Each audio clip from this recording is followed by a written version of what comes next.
everybody, welcome to my channel. My name is Lizzie. I hope you are having an amazing 4th of July weekend, kind of. If you celebrate, if you're in the United States. If not, I hope you're just having a good weekend. I heard a couple fireworks. Our 4th of July is a bit weird this year because it's on a Tuesday. Weird. So, I feel like everything will be popping off tomorrow night when I'm at work. It's alright though. Alright, we're going to start with some angel numbers. And these will be times on the clock. It could be a time that you've been seeing, or it's just a message from Spirit. You can either pause and Google the meaning, or you can do it after. I'm going to start throwing these out in every kind of reading. These are messages from the angels to you using the clock, pretty much.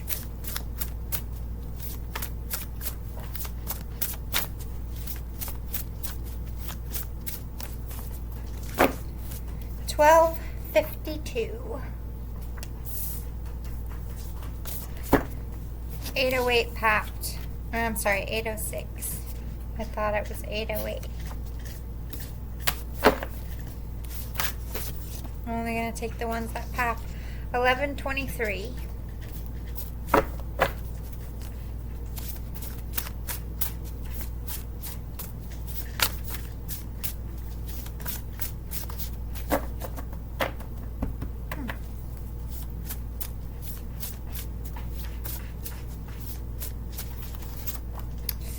Okay, it did come back out. 1254 and 1256. I actually put those back because I thought they just stuck together, but it came out again. So 1252, 1254, 1256. Those are intervals. 2, 4, 6, 8. Who do we appreciate? The angels say you. 1123 and 806. Just Google angel meanings on like what does it mean on the clock when you see times, whatever, which way you want to word it, you're going to get different answers. I have played with that. I was getting guided as I was drawing the times. Like, listen, depression and anxiety are two separate beasts. And they exist in the same body, but they are two separate beasts. And let me be clear, when I say beasts, they're demons inside of you, okay? And it affects your body, and everybody thinks that's weird, so I'm not going to harsh too much on that. A lot of people who suffer from anxiety and depression actually have ancestral curses and shit on their line. Like, you're paying for stuff that your ancestors did, which is fucked up. But curses come down a whole entire line. So if you experience, now I'm not talking about depression because of something or anxiety because of something, because that's a trauma, and we're going to get into that. That also creates a beast and a demon inside of yourself. It's like when we go through something hard, it's almost like when a spirit is taken from this earth in a very harsh way. They create a ripple in that moment, in that area. That's what happens in your body. It's like you allow a little demon in there. That's what anxiety and depression is. As a healer, that's how I view it. I'm casting demons out of people's souls. But throat chakra. Everybody take a deep breath. And we're just going to say a quick prayer because it has nothing to do with this reading. I just feel like it's because of a supermoon and the energy in the world. There's just a lot of hostilities. I'm just going to say a quick prayer. I'm not meaning to promote anything. I'm going to do mine quietly because I accept and embrace all faiths, and I don't want to force my shit down your throat. If you don't have a prayer, you can just say, Spirit, please protect me from evil. Cast away anybody wishing me harm or unwell. Protect my energy. Keep it light and abundant and radiant. Alright, so just for a second, quick moment of silence to yourself. Say a quick prayer. Protect yourself because it's bad out here. Okay. Grounded. Exactly. Spirit's like, everybody, this is a tough topic as well. So I'm going to treat each beast separately. We're talking about depression first. I'm going to hammer into that. Then I'm going to talk about anxiety because they're two different reactions in your body and two different, difference. So let's talk about depression. Why perhaps depression may be hitting the collective. What are we talking about? The talking points.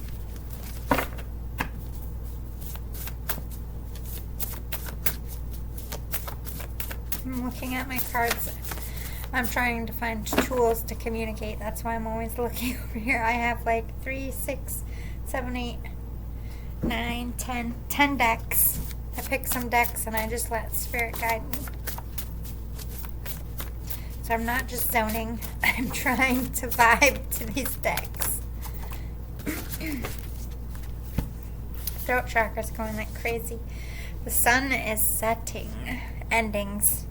Yes, endings trigger so much depression, like deaths, ends of relationships, ends of jobs, graduation. Even though it's a happy moment, you get sad because you're leaving everybody you love in your comfort zone. So yes, endings is a very big one for depression. Let go of doubt and insecurity. Yes, we are the biggest bully to ourselves, doubting ourselves, lack of self-esteem, abandonment. Yes. I feel like this is more of like PTSD as well, which is a form of depression and anxiety mixed, I feel. But abandonment, yes, causes severe depression and anger. Those lash outs.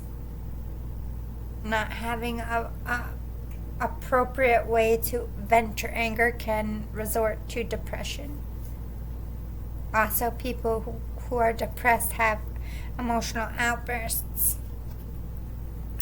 Okay, so let's take each one apart. The sun is setting. Let's talk about endings. And I think I'm gonna mix abandonment with this one as well.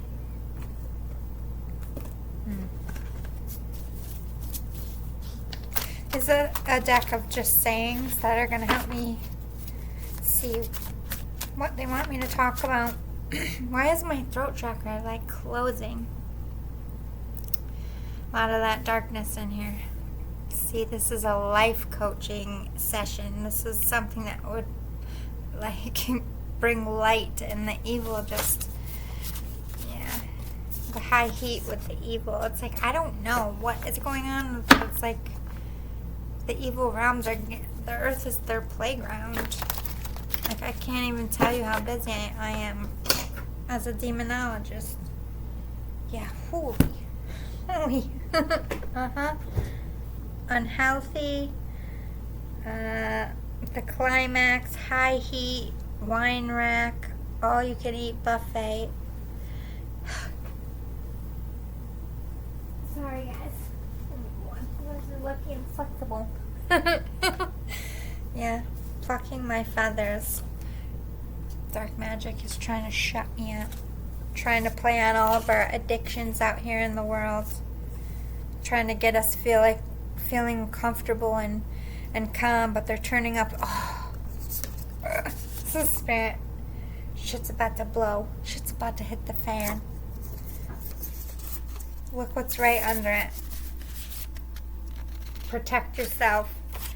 Trust your instincts. There's a lot of bad juju in the world, but it's coming to an end. This is why we're all feeling it. Like the sizzle, the evilness, why we're all like, something's popping off. Side piece.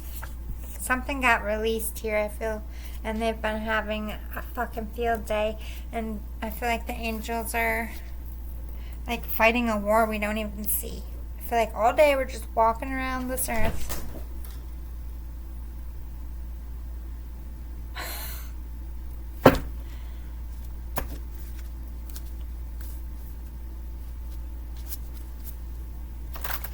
I'm a mouthpiece. I got a target on my back. I gotta be careful. Alright, let's get into it. Why do they always choke? Like, has it worked the other 50 million times to try to choke me out? Like, duh. Get a new trick, ponies. Making reservations. This is like, I planned for the future. I had this thing in mind and now it's ending. Or you said forever and then you left me. Or you're supposed to be with me forever because you're my parent. You left me when I needed you the most. I was waiting for you and you never showed up. These are all the vibes I'm getting. These moments trigger depression, but then for a depressed mind, these are the moments that you're reliving. Like a movie, like you're a hamster on a wheel, and that hamster wheel running is projecting a movie in front of you, and you're just seeing the same scenario, sitting there waiting and that person never coming up, walking in and seeing them with somebody, that argument when they tell you they're leaving you, like you're just harping and harping on the saddest, most hardest, most raw moments of your life, and you're just reliving it like that hamster on the wheel, putting all your energy into it just because you want to keep seeing the moment. So you're depleting your energy, you're actually killing yourself because you're not getting off the wheel to feed yourself, eat, sleep. You just want to keep seeing that moment. You just gotta keep, you need to know why. That's the depression keeping you on the wheel when your brain is telling you, I'm tired, I need to stop, I need food, I need a drink. But your depression is saying, no, keep running, you want to keep seeing their face. If you stop running, you'll never see them again. You don't get to get off this bike, do what you need to do, and then come back and see them. That's not how it works. Depression is a bully, jerk, liar is my point. You gotta set this down. The reliving the moment in your mind, seeing it, talking about it, writing about it, harshing it, being in the same proximity, the same room all the time. You gotta get away from it. When you start thinking about this moment, you got to get up and do something. Go for a walk, take a class, do your errands, clean something, listen to music, listen to a podcast. Like, I don't know what to tell you that's going to work for you to get your mind off it. Just keep doing things until that thing that you do makes you not think about what you're not supposed to think about it anymore. Just, I don't care what you have to do if you stand on your damn head, but getting off the hamster wheel is how, like, step one in depression. You're never going to get up out of that bed. You're never going to go do things with your life or get better if you're just reliving in that moment. You got to back away. You got to let go of the moment like it's like a person that died. You just can't get it back. You can't go back there. They're dead. It's gone. It's dead. Like a person who is dead. Stop.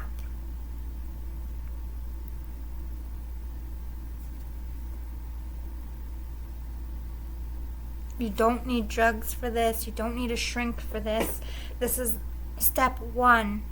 Like, yes, have a shrink. I'm not saying if you are dealing with depression, 100% get a shrink psychologist, but I'm saying this part of it, you don't need anyone to do it for you. This is the 100% part that you have to do yourself because nobody else can do it, and it's 100% vital to your sobriety, if you will.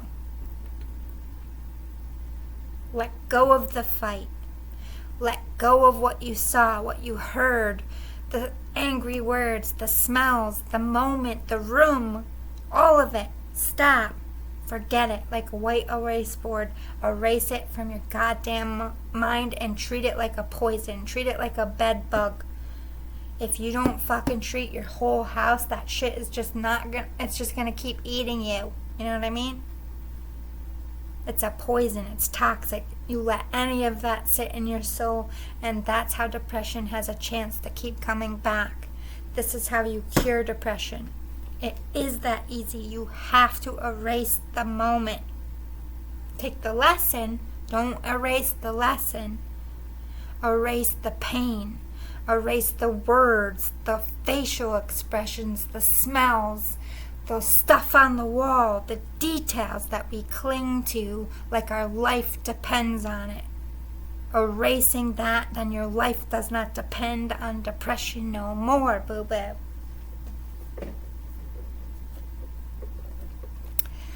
I feel like I'm preachy.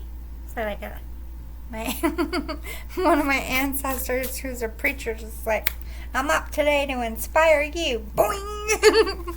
I don't know how it works up there, but cool. Whatever. I'm rolling with it. Let's talk about abandonment. This is also another whole different ball game than reliving a moment. Because in abandonment, you often don't have a moment to. It's like either someone just doesn't come back, or there's like no explanation, no closure. Ice cream social. Rum balls. To me, this is like fire alarm. Mix it up. There's signs. Like this is what you don't have something to relate it to, so you go back in your mind and you just retrace a time period. So it's almost worse. Instead of having a specific moment, you're looking at like months, weeks, years. Why did my parents leave me? Why did my wife or husband leave me? You take apart the whole marriage. You take apart your whole childhood. You see all the times they buttered you up, that everything they said was a lie, and with that comes anger.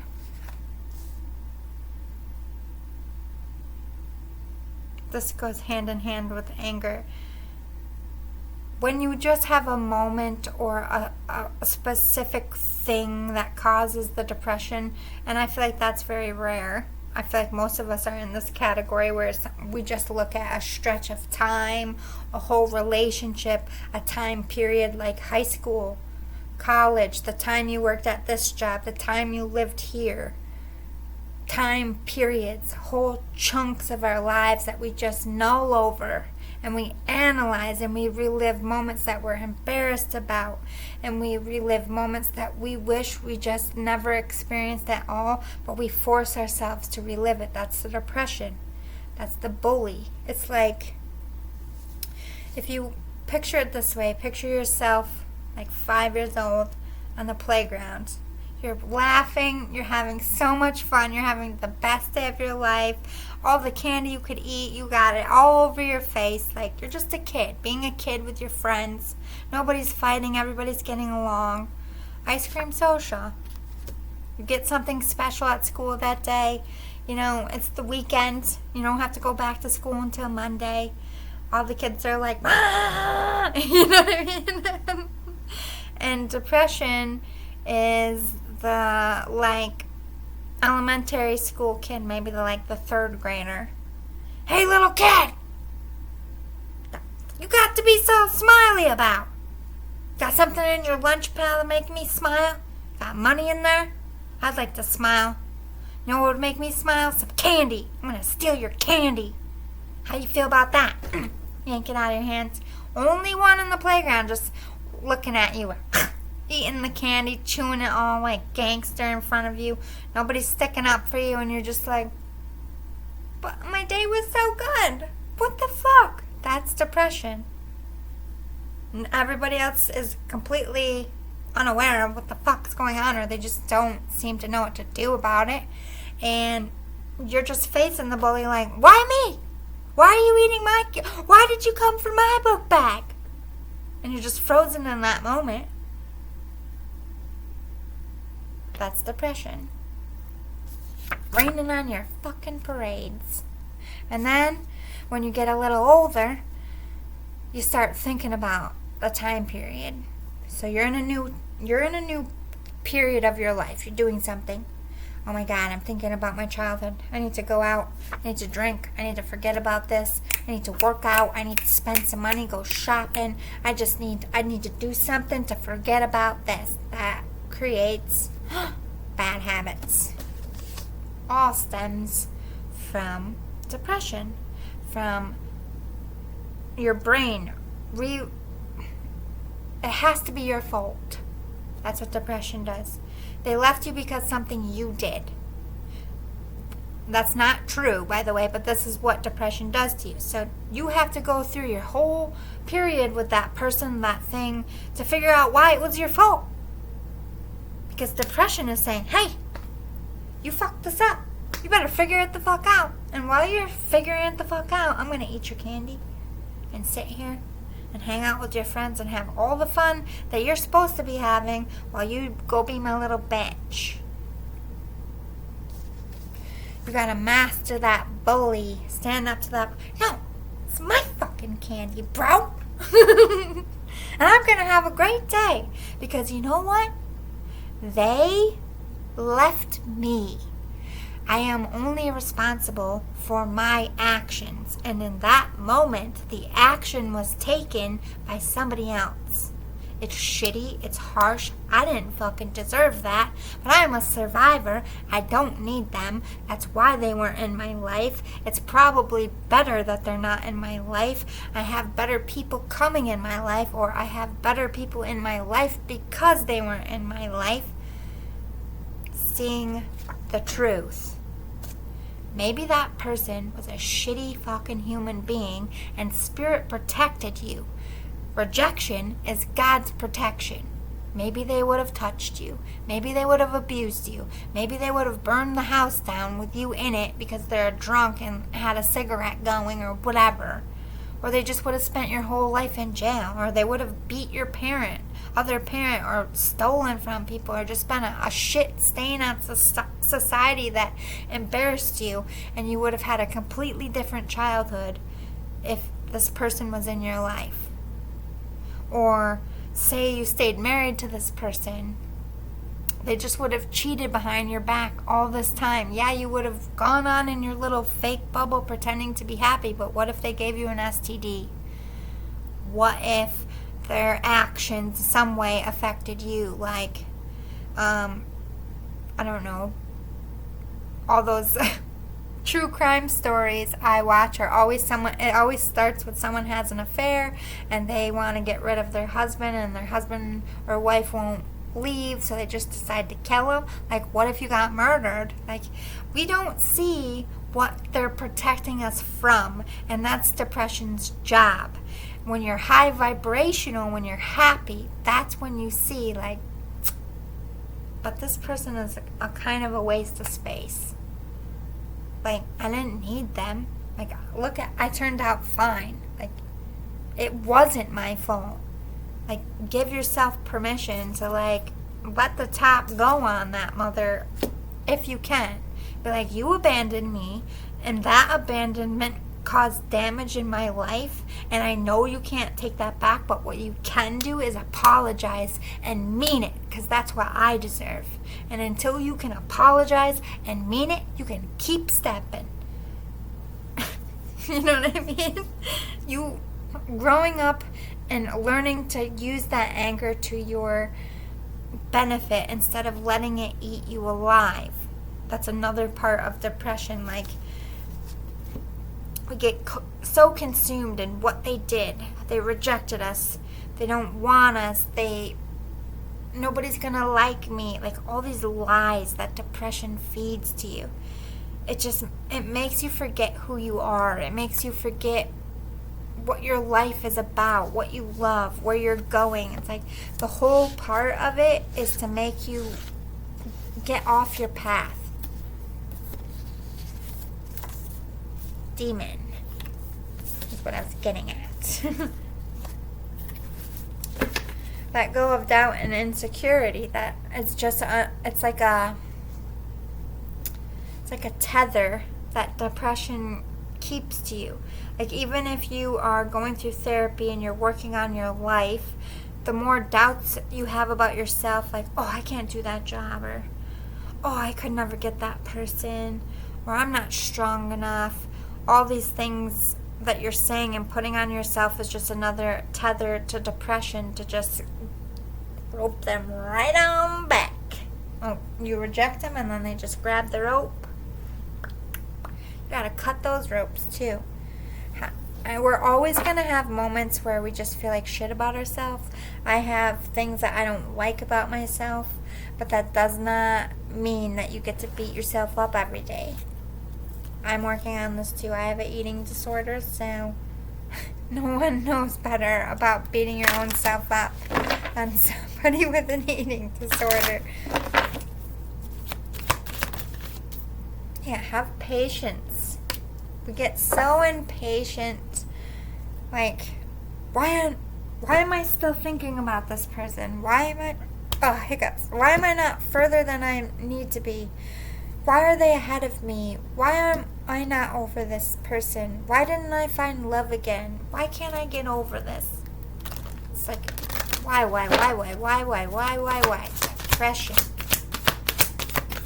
Keeping you on that hamster wheel. Have patience. Everything will be exposed to you in time. Why someone left you. Why your life went out the way it did. Oftentimes you don't find that shit out until you're dead. So don't be too anxious to find some things out. Sometimes you just have to walk through life and not know the answer. And that is so scary to people, and that keeps people so emotionally constipated. But what you need to see is that there's freedom in that. Sometimes knowing hurts more. And wondering just wastes your time. So not knowing is a blessing. That's how I see it. You have to accept what you cannot change. It's like you can only control you and how you feel and what you do. You can never make someone feel sorry. You can never make someone see their wrongs if they're just not going to see it. You have to accept that they did that to you, and you have to forgive them to cut that cord. It's a pain in the ass. I hate forgiving people who don't deserve it, but you're doing it for you, to cut that tether. Free yourself. That's how you get peacefulness. Free yourself from the burden of responsibility. Look, it's done. Whether it was your fault, their fault, it's done. The moment's over. The thing happened. Let it be done. You can't and redo it. So all you can do is say what you need to say, whether you're sorry, whether you were wrong, make amends the best way you can. You can't force someone to accept it. If they don't accept it, trust that is also God's protection to you. That is not a punishment to you. Maybe that person is just never going to get over it, and your relationship would be complete shit. Or maybe that job was just, you would be miserable. Like, whatever you are rejected from, in the end, you're going to be given something better. They fold and take away what you outgrow, what you don't need, what was never meant for you. You are allowed free will. You can go down paths, but don't get it twisted. At the end of the day, Spirit's like, you're not supposed to be here. You're supposed to be here.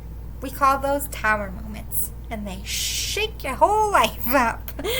Yeah, be loyal to yourself and your morals and what you stand for, and be loyal to your practice of self-care. I was diagnosed with manic depression when I was a teenager. I am 100% stable today because I am loyal to taking care of myself. Self-care is 100% priority. That's why I always look 100% before I go out. Makeup and doing my hair and picking out my outfit, that is my creative way of therapy. That's what I found works for me. Sitting, I have severe anxiety, social anxiety through the roof. I work in a packed factory. So every day I sit in front of the mirror, and while I do my makeup, I am doing my positive affirmations and I'm doing my breathing techniques. And while I'm doing that, my hands are centering and my creative process is coming out, and I'm not thinking. I don't have time to think about with all these things going on. There's going to be so many people at work. What if this happens? What if this happens? What if this happens? I'm slowly silencing my brain. I call it awake creative meditation because I'm painting my face. I'm not an artist, but I'm a makeup artist. So it would just be the equivalent of a painter sitting down with their morning coffee and painting something or drawing something quick before they get in the shower. But mine's after the shower, if you feel me. Be loyal to those things is what I'm getting at. You have to learn how you beat depression in those moments when they flare up, is knowing myself and know this is. I don't care what anybody says. I've dealt with depression all my life. I know my triggers because I know myself. I know, I'm a little bit grumpy today, or I'm tired, or I'm not getting enough sleep. My insomnia is being triggered. What am I thinking about? What am I worrying about? Okay, so I need to spend some time outdoors, walking. I seem to have a lot on my mind. I must be working through something. I ask myself questions. When I'm feeling completely off kilter, I just focus on the things that I know how to control, like I need a solid 8 hours. I need a meal. I need to take a shower. I need to put my clothes on. I need to do my job.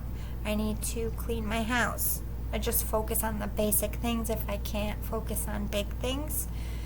I know myself when I have to go into robot mode, and when I can allow my my faith to take over, when I pray, just give it to Spirit, and then when I let my creativity take over. And then sometimes I just need to go work it out in the gym because I'm angry. But I know myself. This is how I'm not on any medication for depression, but that's my choice. I'm a holistic healer. I fully support medication for depression. I will never mock it. If it works for you, boo-boo. You gotta do what works for you is my whole point. You gotta be loyal. But it took years to get here. I don't want you to feel like, oh, I just started holistically. I was, I went through medications, trial and error. I just didn't like how it made me feel. I was like a space cadet. I was always foggy. No matter what they gave me, I was just like not myself. I could not put a thought together. It fucked with my creativity. I couldn't write nothing. It hindered my passion, so I was like, I'm out. Plus, I have a lot of addiction in my family and what they were giving me. I didn't know when I came off it that you were going to go through withdrawals. Nobody told me that. So there I'm like, I'm done with this shit. Like, I don't want to do it anymore. And I got real sick, and I was like, I don't know, maybe I have the flu. I'm not, like, I wasn't a drug person. I had no idea that my body was addicted to it. I was taking it like I was supposed to. I wasn't taking extra at all. I had no idea what withdrawal was. Like, I seriously thought I had food poisoning and I was dying. And I went to the hospital and they figured it out because they ask you what your medication was. And I was like, I haven't taken it in like a week. And they're like, well, there you go. I was like, what do you mean? They're like, well, you have to, your doctor has to wean you off this. You can't just go cold turkey. And I was like, what? What do you mean I'm addicted to it? What? So I guess you could say I was an addict for a second, but I never touched it after that again. Like, I did not slowly wean off. I was like, fuck you with your slow process. I'm done today. I'll throw up for the next couple of days and be fine. But I'm scared of that because of how much addiction I have in my family and how many people I've lost from drug overdoses. I don't fuck around. So that's why I always promote holistic things, because I know a lot of people from hoods like me, there's drug addiction out here, and if you're just scared and you just don't want to, there are ways to do it. I do use medical marijuana, so technically I am on a medication, but when I just hit it when I feel stressed. Like I'll hit this on my break once, twice, 3 times. It depends on the day. Like, no, I can do my job. It's not like what you think. Like, it would be the equivalent to taking your Xanax before you go to work, but better, because it doesn't fuck you up. This doesn't fuck me up. I can't. Like, I don't do flower weed. If I smoke like a joint or something, I'd probably get fucked up. But this is medical marijuana. It's for anxiety. It's like not. So there are marijuana stuff like gummies that you can take while you work. It's not going to fuck you up. That's what I'm talking about. Be careful, because there's stuff that you can't do while you're working, and don't get those mixed. Like Lizzie said there, it wouldn't fuck me up. Just make sure that you get the low dose stuff that's appropriate, but you should never do it if you are driving. It says it right on the thing. Anyway, let's get into depression. What do I want to use for talking points? Let's do this one again.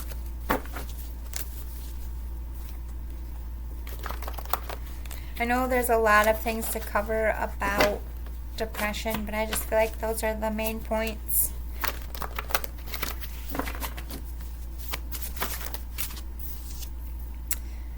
I love our friendship. I feel I've known you all my life. So there is happy anxiety that they want to talk about. The bubbly, we get the panics. When somebody, definitely either friendship or love. So Spirit wants to talk about the happy kind of anxiety. It's not always just the hard parts. Because happy anxiety can make people run from things in life just because they just never felt that. And they're like, oh, what do I do? And they run away. So I feel like that's kind of what they want to talk about here. That's not what I expected. That's why I'm giggling.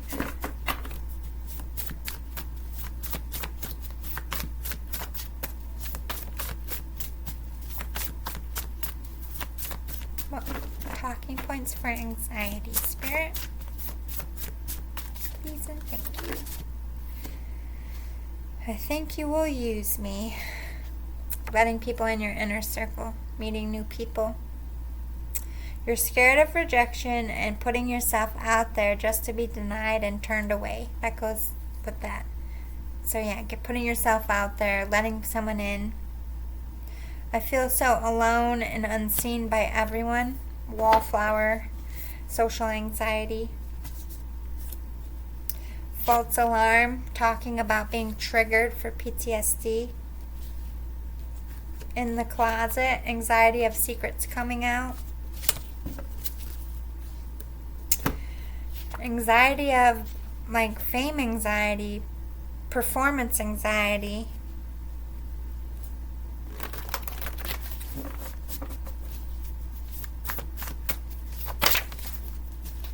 A lot of anxiety triggers we are talking about today. Pay attention. Luck is on your side. Overloaded with work. Work anxiety.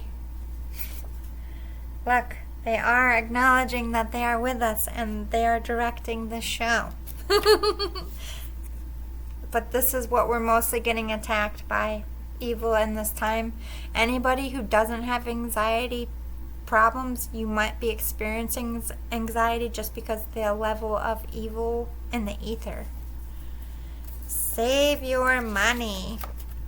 Not having a rainy day fund, not having financial security causes a lot of anxiety. Mind games, manipulation, narcissism, checkmate, bullies, grounded.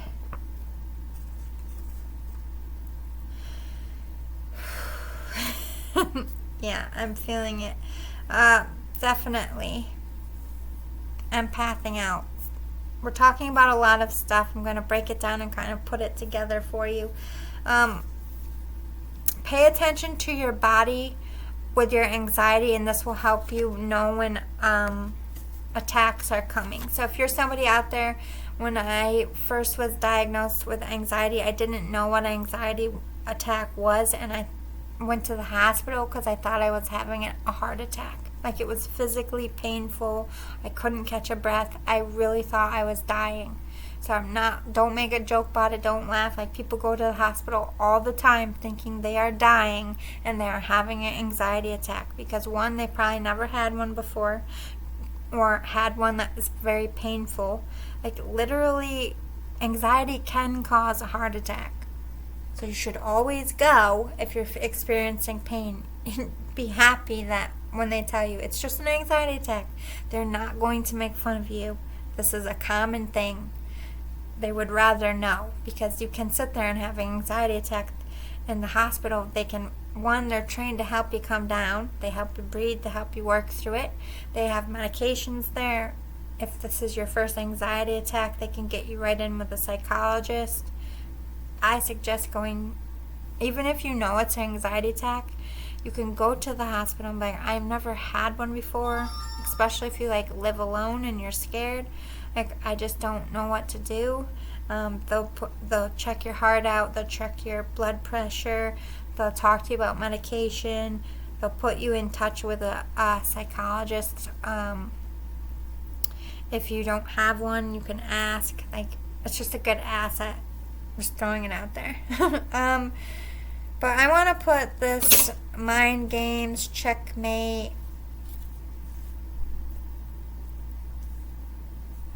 together. We're going to talk about bullies and narcissists. These are people in your life, like romantic partners, bosses, friends that try to manipulate and control you and wreak havoc on your life. This is where PTSD, stress, anxiety comes from. Mind games, manipulation, lying, all of that. Alright, so where should we go?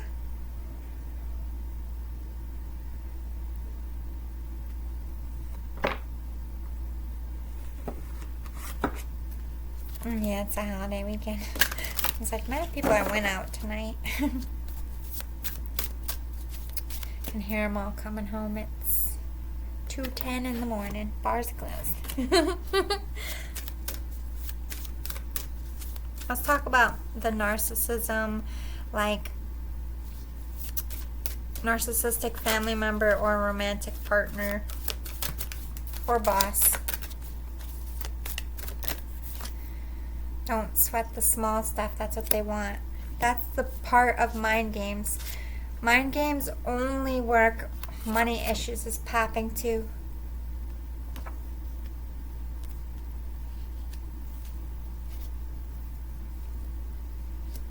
They nitpick on your insecurities and they start small.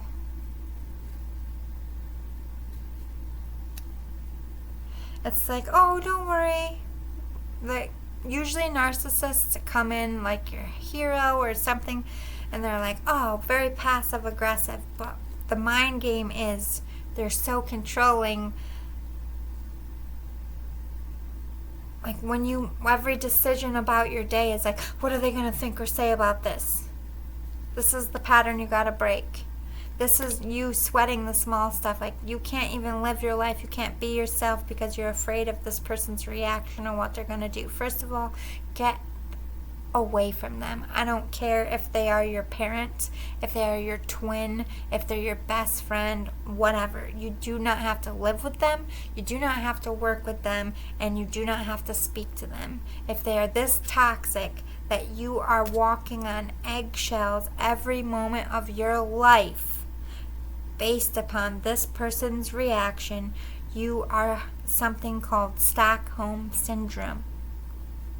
That is an actual thing inflicted on people who are in these situations for a long amount of time. They literally take control of your mind to the point where you dress how they want, you act how they want, you speak how they want, you do what they want. You're like their puppy. And it's not because you don't have any self-respect. It's not because you're stupid. It's not because you're weak. It's because of depression. You are not able to think logically. This person feeds on a depressed mind and then controls it like depression.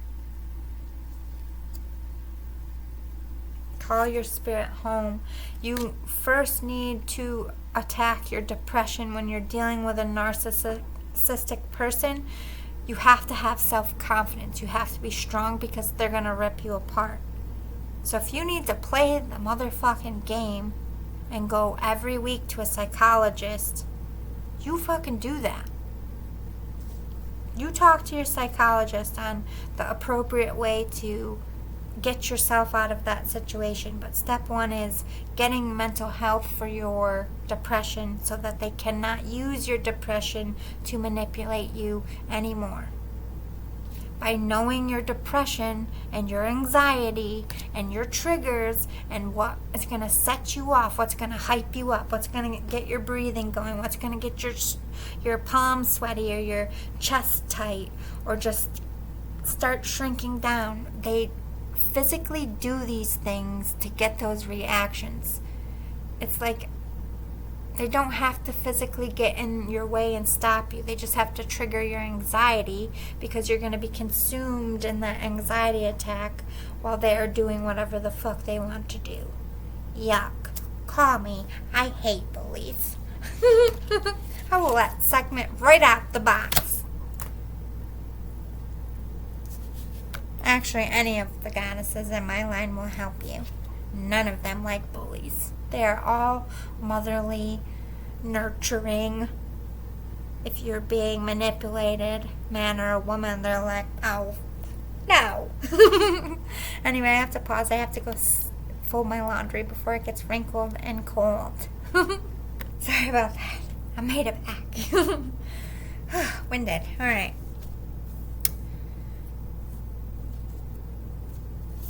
Let's move on to save your money and overloaded with work. What is that card?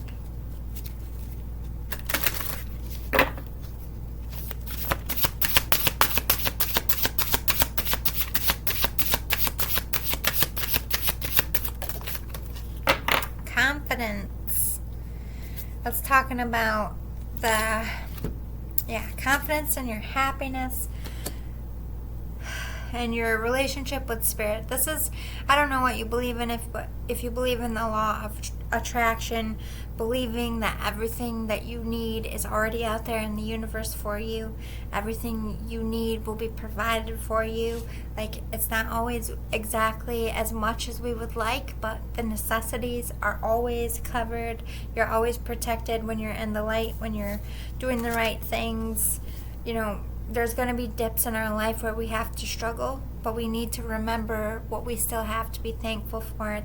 That keeps us grounded, that keeps us level and in a place of welcoming our abundance. Love to see a little kitty face up there. Maybe not. But saving your money, I think, this is for people with anxiety of, like, what if we have another pandemic? What if someone gets sick? What if I lose my job? What if the kids need something? Having a certain amount of money or a certain amount of status makes you feel like you are comfortable. But that's anxiety lying to you. There is no amount of money that you need to be okay. You need to trust that everything will be okay no matter what amount of money you have, or if you have a safety net, or if you don't. I'm back down to 0 in my savings account, and at one point in my life I would be crying on the floor like, what am I gonna do? My life is over. But I've been here so many times in the last 2 years that I don't even get shooketh. And it's slowly going to happen to you until you don't get shooketh. This is how you become more spiritually evolved and how you master your anxiety. You learn through life experience. Last time I harped and I freaked out about money, and I got myself all upset, and I got so upset I threw up. And it did nothing for my situation. It didn't improve it. It didn't help it. It made it worse. So I learned that harping about something I don't have is just a ridiculous waste of time. But I'm also a Virgo, which makes me a worry wart, and I'm ruled by my gut. So I always have like shooting pains in my stomach when I'm nervous. And it always centers about, usually for me, am I going to have enough of something? Am I going to be enough? These are a lot of triggers for my anxiety. Like, am I going to be able to pay my bills? Am I going to be able to fix my car? Am I going to be able to go on a vacation? Am I ever going to be able to buy a house? If I really sit and let my mind go there, I will go into a full-blown anxiety attack. So sometimes having that security net in the bank is your medicine. And if that works for you, you do that. It's not ridiculous. It's not stupid. Peace of mind is worth anything to obtain. So if you are that kind of like analytical person and you need a set amount of money, you can keep that in the bank, and that's your therapy, great. But you need to still do the work just in case if something is to happen and you were going to need to spend that money, you're not going to have anxiety and knock yourself through a whole emotional roller coaster just because you have to build up your savings account again. You can't let it be a crutch too much. You can, like, I know people that have anxiety, and I was like this for a little bit too, even though I wasn't taking it. Just knowing it was in my drawer, if I had an anxiety attack, I could just run and get that pill. If I really couldn't control it myself, that was the last resort. That pill sat in my desk until it was long past expired. And I just kept telling myself, like, no, I don't need it. Next time I might need it. I don't need it. And I never touched it. And it was just there. And just knowing it was there, I always calmed my anxiety down. Like if I was out of town and away from that, I had more of a, I didn't take it, I didn't touch it. Just knowing that if I had to, if I absolutely had to, if I couldn't contain it anymore, my saving grace was only a couple rooms away. And it was like a placebo. It worked. So sometimes having money in the bank is a placebo. And you're not crazy for feeling that way. And if it works for you, Spirit's like, save all the money you need. But you shouldn't be attached to 3D things like money. The world, society has molded us to do that. We have no choice. Everything we do in life costs money. Like you could be like, I'm not going to participate. Well, what can you do without money?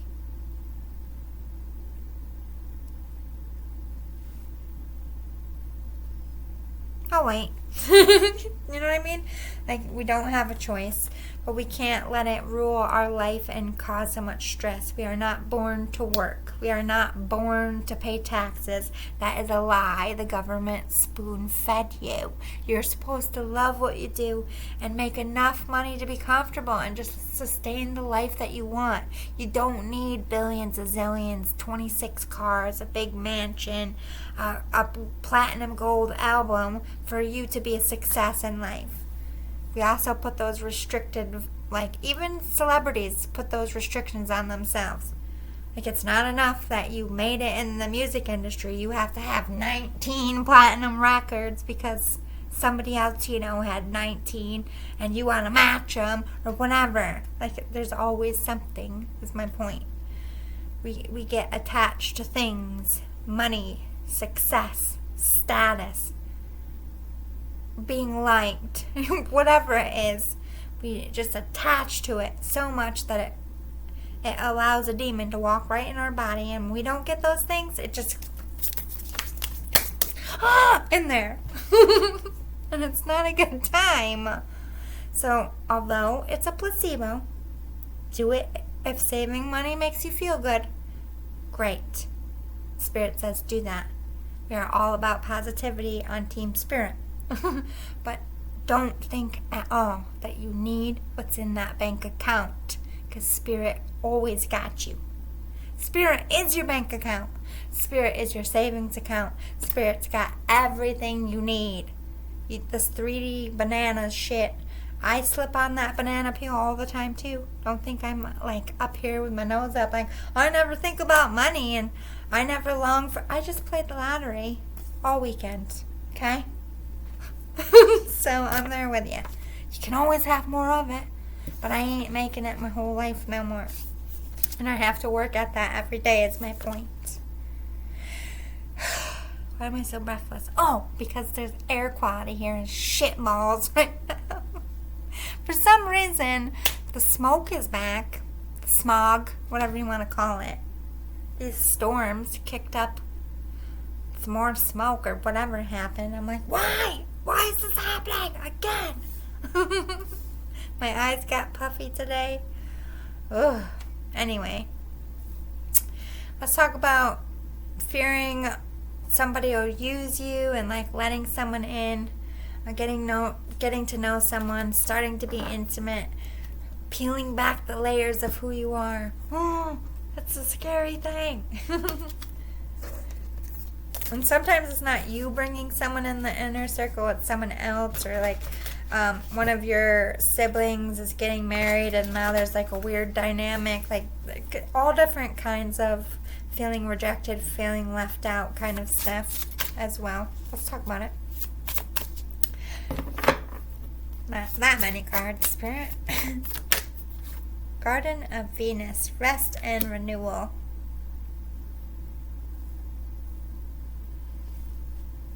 You gotta put to rest any kind of like this is talking about projection. Like if you are bringing in a friend to your group, any conversation or any thought, well, I hope they aren't like so-and-so, no. Or I hope that they're gonna bring the vibes to the group because so-and-so, no part of your relationship's past should be put on anybody coming in. You can have first impressions. I would keep those to yourself because mostly people have it wrong the first go around. So just sit a minute.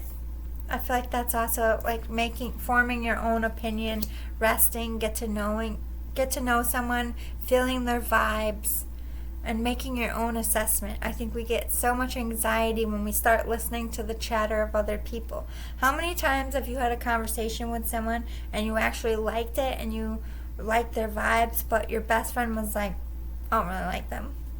Like, there's something wrong. Like, and you're just like, well, we hang out all the time, so I don't want to bring in someone who's like, to them. But you actually hit it off with that person. And maybe that person was supposed to be a real friend and you're with a karmic friend. Like, we don't know. We can't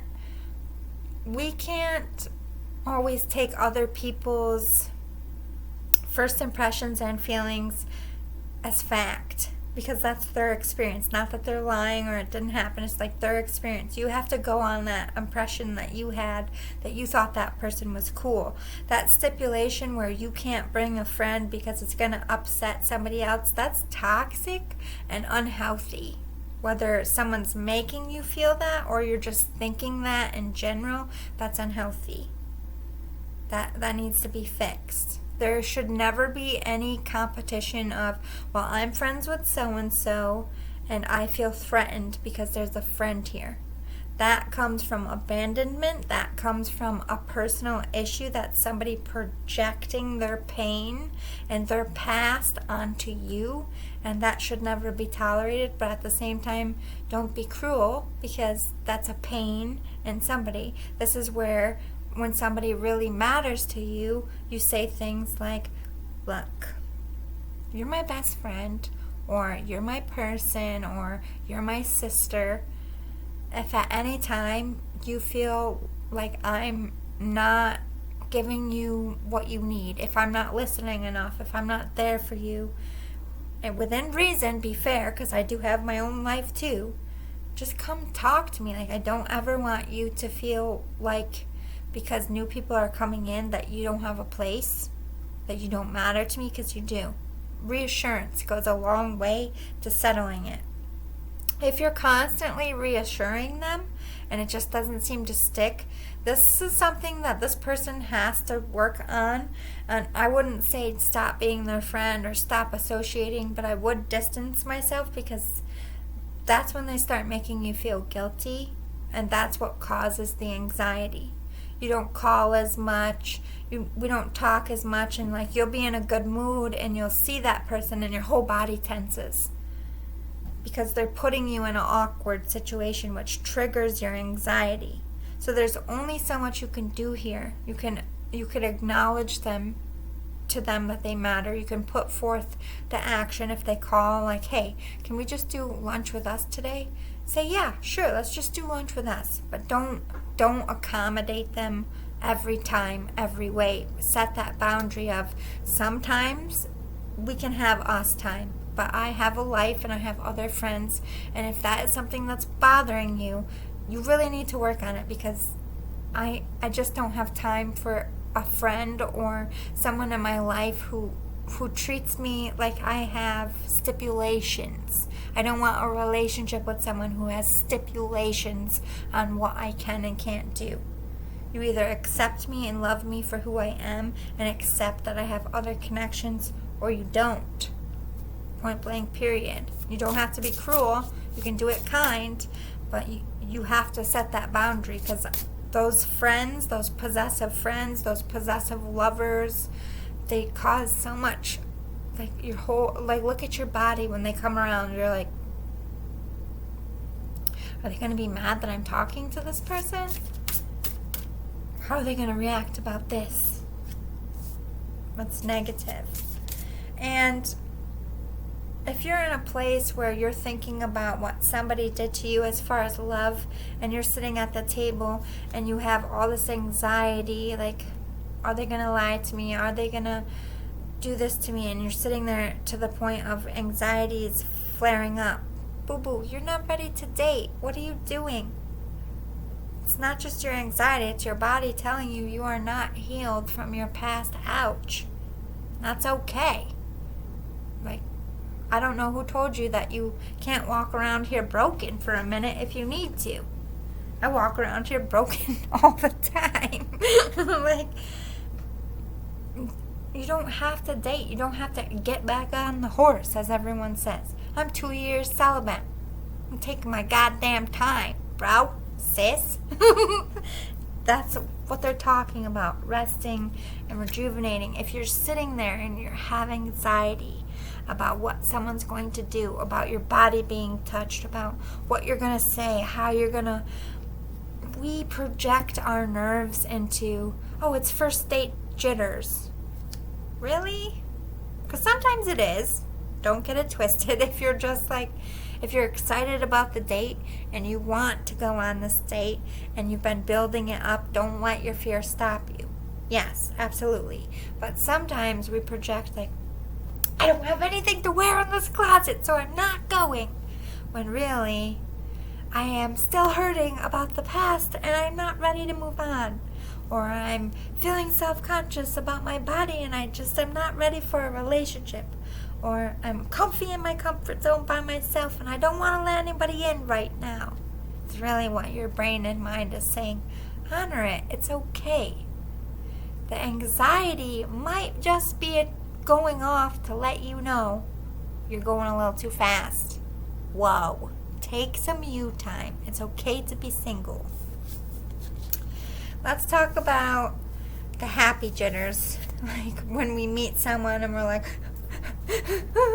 instead of running, or like, how do we maintain ourselves?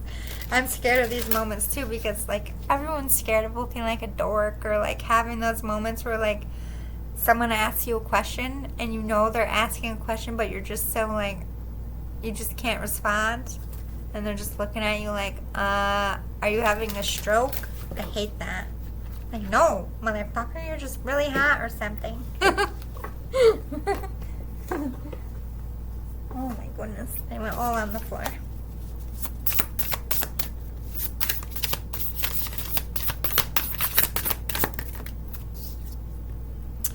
Falling angel, spiritual narcolepsy. To me, that's exactly like like I can just picture an angel like just flapping in the sky, and they see like this most beautiful other angel they ever saw in their life, and they're just like, and they just fall out of the sky because they're not flapping their wings. Everyone's like, flap your wings, bro, you're gonna hit the ground. And they're just like, and right before the ground, they're like, oh shit. I feel like that's the moments we're talking about. The oh shooketh. The oh shook. Oh shit. I'm gonna have a heart attack. I'm so nervous. It could be stage fright as well. Or excitement, like walking out to like your wedding and you're like, you know, it could be that. It's like, it's not just bad anxiety, we have good anxiety too. Or, oh my god, the baby's coming out, I see its head. Is everything gonna be okay? That's still anxiety, but it's a good anxiety. These moments.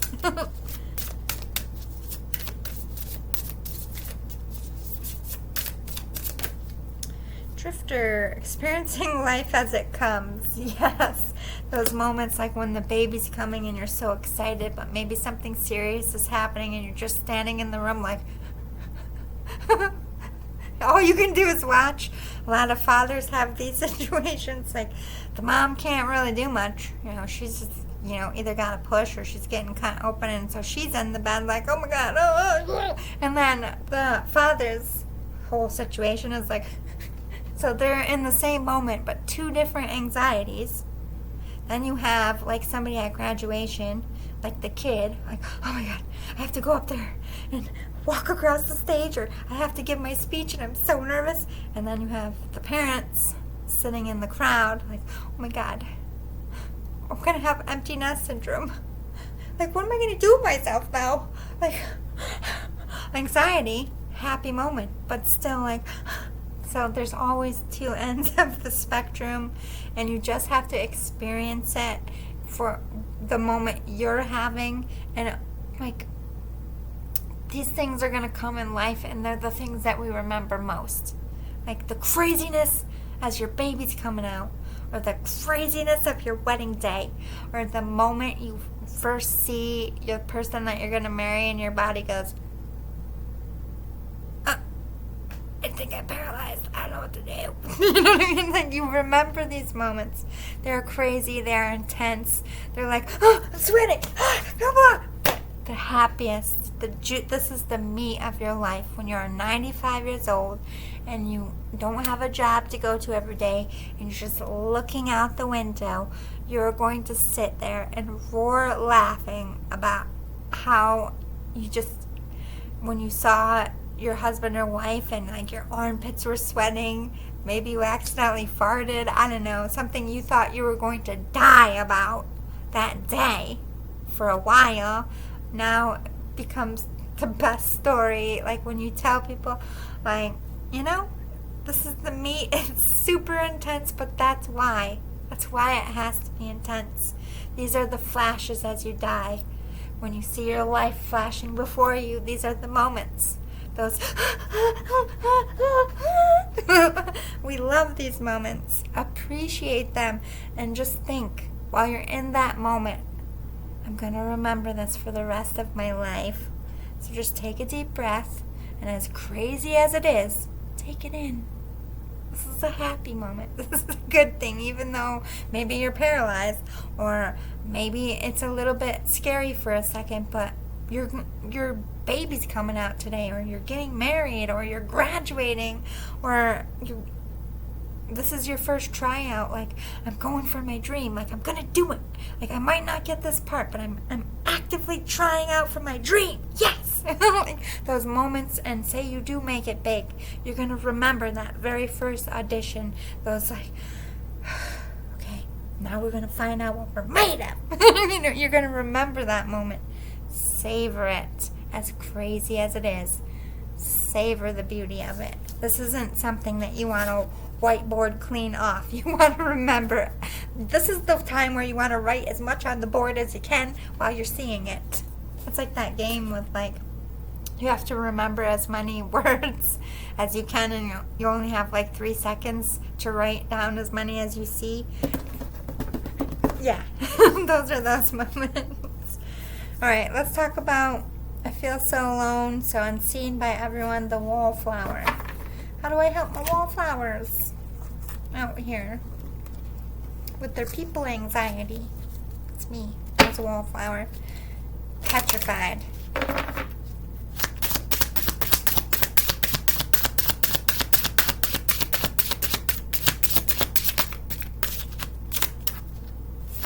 Now I don't give a shit. I'll be myself like, yeah, clarity. This is exactly. You're a wallflower depending on whatever age, it doesn't matter. You are under a spiritual experience. You're here on this earth having a life experience. When you're in the wallflower phase, no matter how long this wallflower phase lasts, and it could last your whole life. Maybe this is your soul evolution. You're just a watcher, taking in, absorbing. I love wallflowers and investigations. When I was going to school for CSI stuff, like wallflowers are the ones you want to talk to because they see everything. They usually know more than anyone. So you do, have special gifts that I don't think you're aware of. You kind of look at yourself and all of the negatives, but do you know how hard it is to be able to hang out with yourself? To be able to have an intercom, you can entertain yourself. You don't need anybody. You don't need attention. You don't need, you can exist in this world completely by yourself. That's so fucking rare. First of all, Spirit's saying, see the truth of who you are. My chosen ones don't ever belong. They don't ever fit. It's not that they're not popular or have friends, but there's always something off. And at some point in chosen ones' lives, you become a recluse. And right now, I'm definitely a hermit. I have 0 friends. I'm just on the hustle, on the grind. I don't got time for shit. And for a long time, I was social, popular, mad friends, going out, having this crazy social life. Last couple years, I've just been deadpan. But this is my evolution. This is part of my cycle. I'm about to get busy again, I feel. You're going to ebb and flow.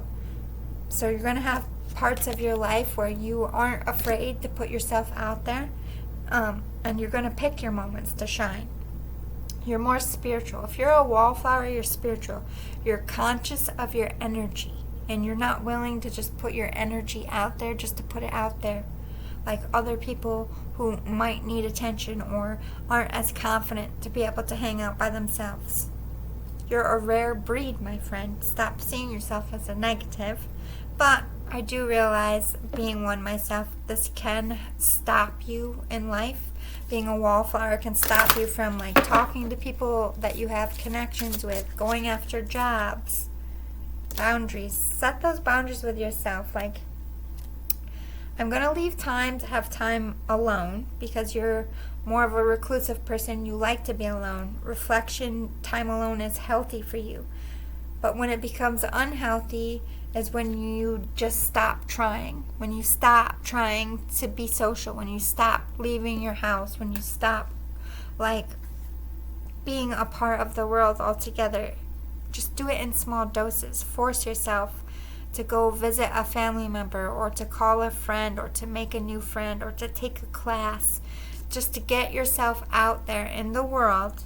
Even if you sit in that class and you don't say anything to anyone, you're of the world. You are listening to conversations. You are making connections. You can't 100% be alone, but this is also a good way to help with anxiety. If you do have crowd or social anxiety, smaller classes are available. Online classes is still a way to connect to people without being around a bunch of people. Getting out in nature, meeting people on hiking trails, is great for people who are, have social anxiety, crowd anxiety, because you're out in nature. I feel like nature is a natural, you don't feel stuffed in, and there's not a bunch of people on the trail. Or in a grocery store, you know? Smaller arenas, smaller places. Start putting yourself out in small doses. MVP. Let's talk about people with performance anxiety, feeling the need to live up to their alter egos, or to be some kind of status, or to maintain a status. I'll do this one.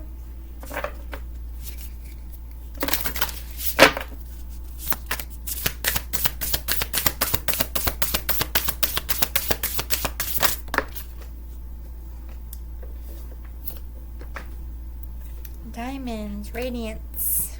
Oh, yes. The pressure of the limelight.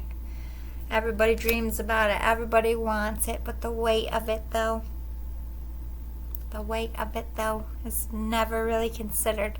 Everybody gets caught in that glitz and glamour. The high life, that wish come true. I want to be famous. I want to be successful. I want to be rich. I want to be the most valuable player. I want to be the quarterback. I want the main role. You see at the top, and it's shiny, and it's bright, and it's sparkly. But the cost of that is far greater than anyone ever says.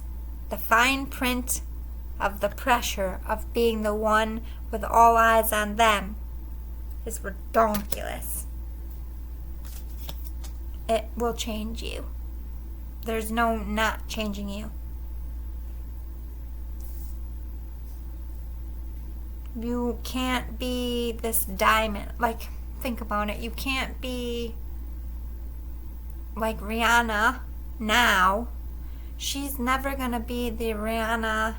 Like, she can have characteristics and keep parts of her personality. I'm not saying they completely change, but they are never the same people. After all those years in the business, they're not even really humans anymore, because like us, they're very sheltered. They can't go places. They can't do things. They can't even like text through certain things. They're always worried about who's going to hack my phone, like security cameras, who's going to like...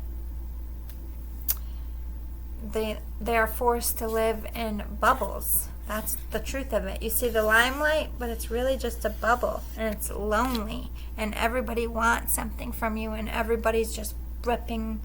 Like, picture yourself. This is what fame and success is. You start fame up to the neck, like Victorian dress. You don't see any flesh but your face. Garments, wide, for miles. By the time you actually get status where everybody knows your name, everybody knows your face, everyone's buying your shit, you have reached your wish. You are naked from people just taking chunks off of you, using you, stabbing you in the back, pretending to your face just to be attached to your name and not actually you. Where people only see your bank account and not you. They date you for what you can give you, what you can give them, what you can bring to their life, and not for you. You as the person, not the celebrity. Gone. The person you are born, the name you have, the life you lived before famous, it might still exist in here a tiny bit, but that's what changes them. That's why they seem to go crazy. That's why they recluse out. That's why they get jaded. That cost is way more than they realized. I get it. Like, I look at that life like, must be nice. But at the same time, no, it isn't. Like, they need as a healer, ouch. Nobody experienced more anxiety than a famous person. And everyone, like, even me too, sometimes, like, being poor, like, I don't want to fucking hear it of all the problems to have. Well, no. The intensity of that, of feeling the whole world, knowing everything about you, watching everything you do, the pressure, every word you say analyzed, every facial expression becomes a meme. Like, you can't be authentic at all, because being authentic is going to offend someone. And then you get to the point where you stop giving a fuck about offending people. You know what I mean? And it's just like, then what happened to so-and-so? They had enough. True story. It's almost like, if you think about all the stories about, like, vampires, like, oh, to live forever, never age, have powers, like, you could seduce people with your eyeballs, like, cool.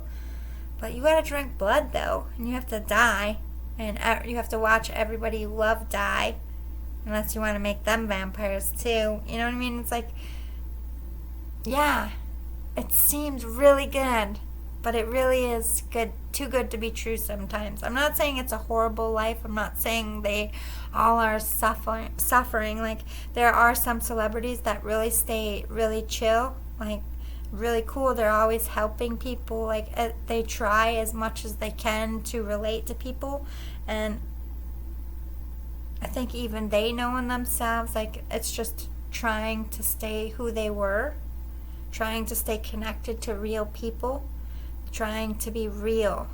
Realness to a celebrity is like their gold, because they can probably buy any gold they want. Like, fuck off. I could buy anything, but you can't buy realness. You can't buy a real person. You can't buy a real friend. You can't buy loyalty. That's their currency. And often what they need most healing from. People that they let in, they thought that person was going to be loyal. They let them into this bubble, and they were hurt for it. But these would be far bigger. Like, I hate my fucking ex, bro. But if we were famous, I'd have to probably pretend like I like that motherfucker, just to, like, have any peace in my life. You know what I mean? For that asshole not to start shit every day. Like, this is the kind of, like, think about your life in the public eye, and, like, what we're allowed to get away with and what they're not allowed to get away with. What comes out of my mouth now, I couldn't fucking say half of that shit if I was famous. Be like cancel culture in 3 seconds. You know what I mean? We have a freedom they do not. Yeah, listening. This is the pressure. They are, like, think about Hollywood and celebrities and how much they actually mold about our lives. What we're watching on TV, what we're listening to, what we're wearing, what we're doing. The pressure of that. Like, they gotta wear clothes that they're probably like, what the fuck, bro? What the fuck? But it's gonna be clickbait, and it's gonna do whatever it needs to do. It's like keeping up with the Joneses. Like, I need you to sell this today. Like, you gotta pretend you love this. Like, the pressure of being fake all the time. Yeah, and in their mind, it's always like, but at the same time, they love what they do. Like, this is like pros and cons of the MVP. Like, even athletes, like, being a captain is an honor. People love it. Like, whether you're the quarterback or whatnot, whatever sport you're in, whoever the captain of the team has this immense amount of pressure. Everyone's looking at them like they're looking at the coach. It's greatness, but with greatness comes great responsibility, and that's the same with famous people. They might love what they do, they might be passionate about what they do, but they hate every fucking thing else. And in order for them to do what they love, they have to do this. And I think we as people, I ride celebrities when they say some dumb shit harder than anyone. This is probably a message to myself, but we forget the privilege of that as people. Yes, we matter. I'm not saying we don't matter, but the freedom of our voice, the freedom to just walk in a store, the freedom to just wear what we want and no one gives a fuck, to be allowed to have a no makeup messy hair and not become a fucking meme, to pick your fucking wedgie in public and not be splashed across page 6. Like, we might not have the mansions and we might not have people putting makeup on our face and wiping our asses for us, but I think the trade-off is, I like being able to just do what the fuck I want and nobody notice me. You know what I mean? They can't do that. So it's always a double-edged sword. And like, think about all the things happening, like Louis Capaldi, everybody's talking about the amount of anxiety he must have been feeling. Like, take apart what was really happening. He's doing something he loves to do. He's facing a physical challenge that he has no control over, and he has to do it in front of the whole world, and everyone's calling him brave, and I just see somebody shattered. But I think I'm sensitive to it because I also did not have a choice in giving up dance. Like, when you see another fellow artist who has to give it up, doesn't want to give it up, like even an athlete looking at another athlete that has an injury and they can't play a sport anymore, that athlete cries so much harder than everybody else because they get it. Like, I'm not a singer, no, but you can't dance without music. I physically, my body will not let me do it. So I cried watching that. We forget, as people, they are people, and there's a cost to what they do, a great one, and most of that cost comes to their mental health, and we as people pick at them for it. Guilty. Sorry, celebs. I'm sorry. You can come hard for me. I deserve it. I can, I dish it. I can take it too. It's okay. Like, you can yell at me. I'm like, fine. You can have a point. Ouch, motherfucker. But I'm sure sometimes, depending on I'm sure Meghan Markle felt an ouch, but there's the double-edged sword. Sometimes they do it to themselves, and I can't feel bad for those ones. But at the same time, Meghan Markle clearly has a mental health issue. She clearly has high anxiety. Like, I can't imagine her social anxiety facing the Bouts, Harry too. Like, I'm not a big fan of them. I think they've been asshats, but at the same time, I can be compassionate as a healer.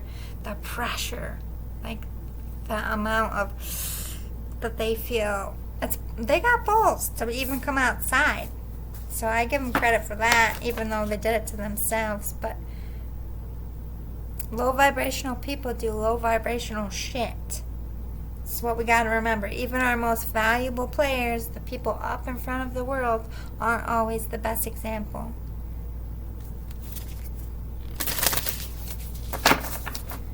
Anything else we need to know about anxiety or depression to close out this therapy session?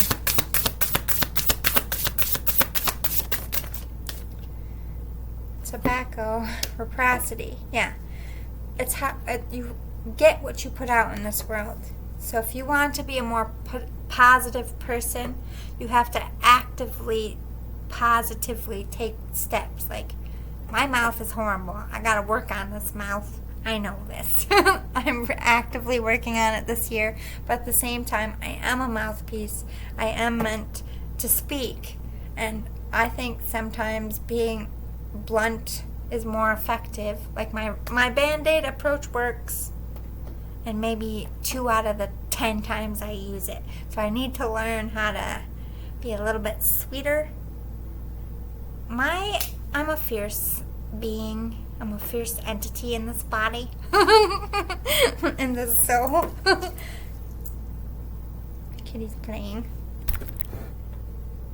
So all her toys under the chair. It's like, what is she doing? Is she scratching my carpet? No, she's picking out her toys. I just cleaned and put them all back for her. She loves that mouse. She carries it in her mouth like a stuffed animal, and it's so cute. Anyway, this is, you put out what you, or you get what you put in. So if you want your anxiety to, shedding toxicities, shedding triggers, like caffeine triggers anxiety. So if you're getting a lot of anxiety attacks, try walking at night, walking in the morning, breathing exercises, meditating, eating foods. Google foods that help with anxiety or reduction of anxiety. Changing your diet, getting enough sleep, putting that work in is going to only help your situation, whether that's depression or anxiety. Those are things that you can actively do that help you. Talking to a psychologist and not just sitting there and telling them what they want to hear or saying what you think needs to be said, but saying what you really want to say and really doing the work there and getting something out of it, you're going to get better. You have to put the work in.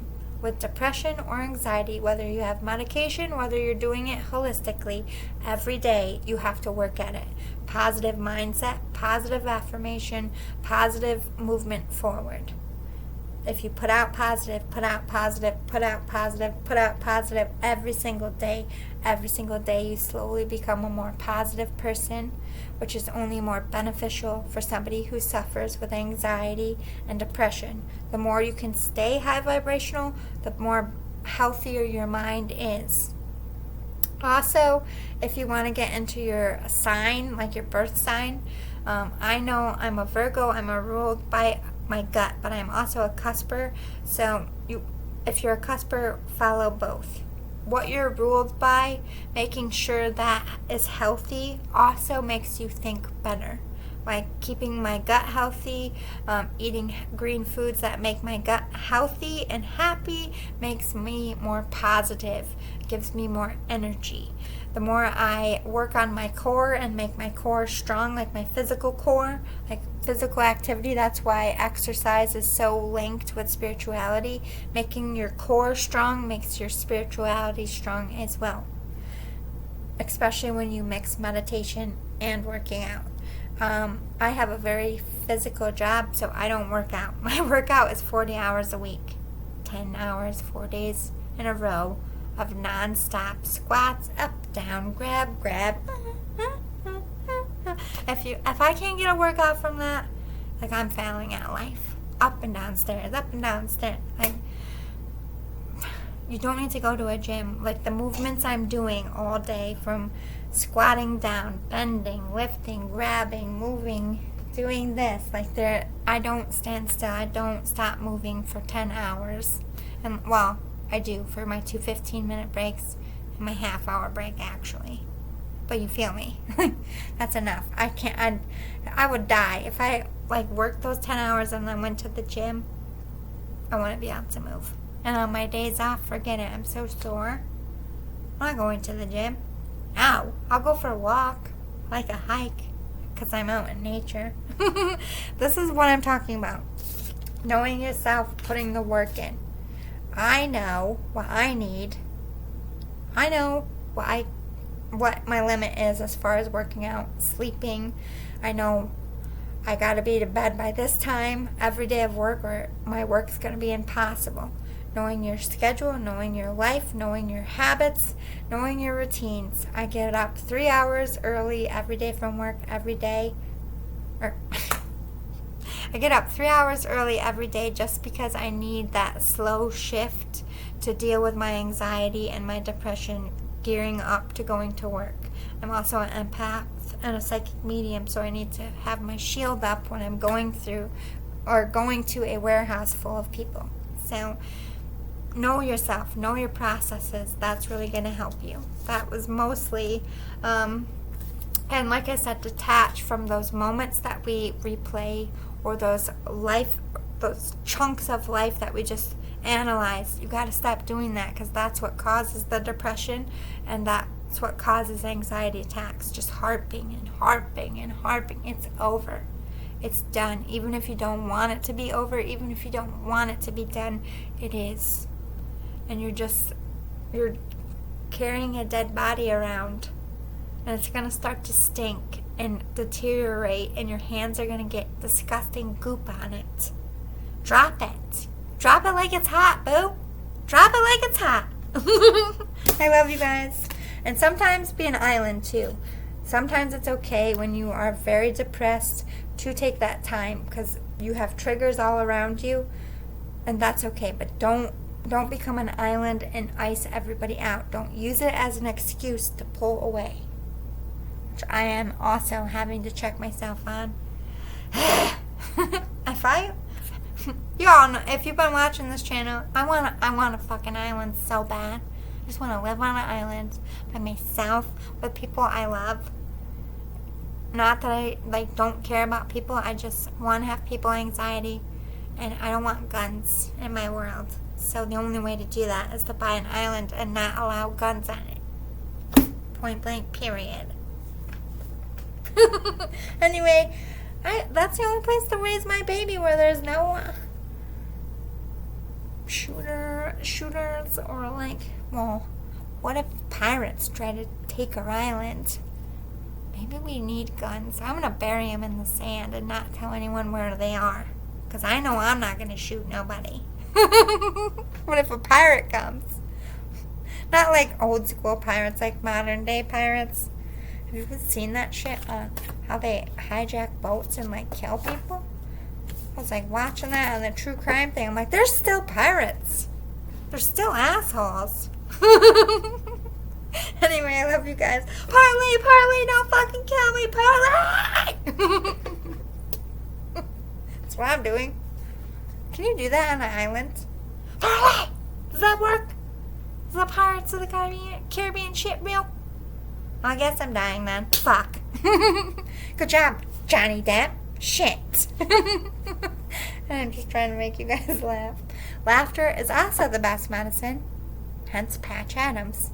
There's your homework. Watch that movie. Toodaloo boo boos. Please like, subscribe, and share. And I'll see you next week for... What's my topic next week? This is what keeps me on task, people. I'm a Virgo. How to get out of your comfort zones and put yourself out there. So we're covering that. That topic is huge. That could be dating, job, all kinds of things. See you next week for that can. We are popping it. That's one I need to watch too. Love you, bye.